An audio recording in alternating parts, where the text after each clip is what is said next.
Lucas Lepri is a 6-time world champion in the gi and a 3-time world champ at no gi in the IBJJF lightweight class, which, when you consider that his strength and conditioning is so ass, it makes his achievements all the more remarkable. Before I begin, I will concede that it's possible that what's online is not the entirety of his strength and conditioning.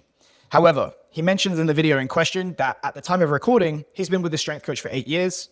There are videos of Lucas doing similar training on his own time, and I've seen no other types of strength and conditioning work being performed in his videos. So this is probably it. It's not good, and I'll tell you why. Number 1, stop trying to load skill with bands. A lot of the time, you just end up fucking with the skill because skills are so sensitive to timing and feel.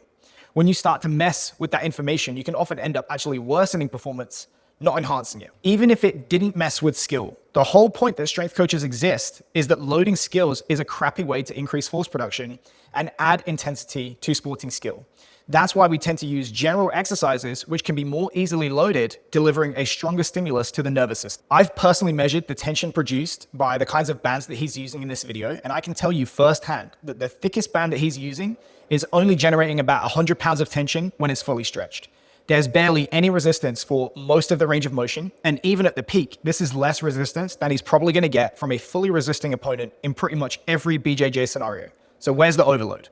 What's he getting here that his sport isn't already giving him? Now compare that in your mind to the kind of force or power output that's generated in a broad jump or a loaded jump squat versus a banded shot. You can tell just by the eye which is going to be more powerful, which is going to deliver a stronger stimulus, and which is going to result in more improvement in performance. It is true that you do need endurance to be a high-level grappler, but ironically, if he abandoned the so-called specific band work for just getting crazy strong and powerful in just a few basic barbell exercises, he'd likely experience much more improvement in his endurance on the mats than he's getting from this work. This is because maximum strength is the rising tide that raises all boats. Not only will getting stronger benefit you for its own sake, but the stronger you get, the more powerful you're going to be able to explode into weights of a given load, moving them more quickly. And the stronger you get, the more reps you're going to be able to lift a given load before fatiguing. You know what's a given load? Those 75 kilo guys that you're always competing against. Is it true that judokas and wrestlers do a variation of this banded gi snapdown that we're seeing?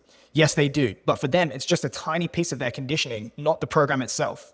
Elsewhere in their program, they are putting up crazy numbers in chins, rows, rope climbs, and explosive pulls, and I don't see that for Lucas Lepri. Is there a place for specific work in a strength and conditioning program? Absolutely, but for one, it doesn't look like this, and secondly, you earn the right to program it by first developing a significant base of strength and power in more general means. This is the training equivalent of putting a supercharger in a Honda Civic. The worst thing is, the answers are under his nose the whole time. He has a rope in his gym. He has a rack in his garage. He has weights lying around. He just needs to put the bands to one side and use them, in my opinion.